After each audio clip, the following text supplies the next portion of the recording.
Prize money win అయితే ఎవరు ఏం చేస్తారు అని అడిగినప్పుడు ఒక్కొక్కరు ఒక్కొక్క సమాధానం చెప్పారు. వాళ్ళ యొక్క నీడ్స్ గాని, వాళ్ళ యొక్క దాతృత్వం అంటే వేరే వాళ్ళకి ఏ విధంగా సహాయం పడాలి, సహాయం చేస్తామని చెప్పారు. సో, ఇక్కడ మీరు గమనిస్తే అందరికన్నా 'ధీమాన్ పవన్' గారికి కొంచెం మనీ చాలా అవసరం లాగా అనిపిస్తుంది. సో, అతని యొక్క బ్యాక్‌గ్రౌండ్ గాని, వాళ్ళ యొక్క ఫాదర్ క్యాన్సర్ బారిన పడ్డారు.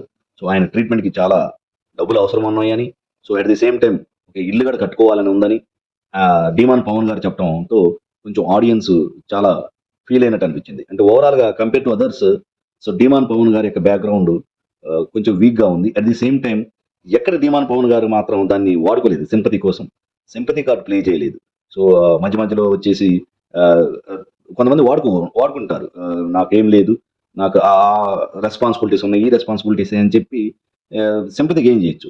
సో, అలాంటివి ఏమి చేయకపోవడం అనేది 'ధీమాన్ పవన్' గారి యొక్క గ్రేట్‌నెస్ అనిపిస్తుంది.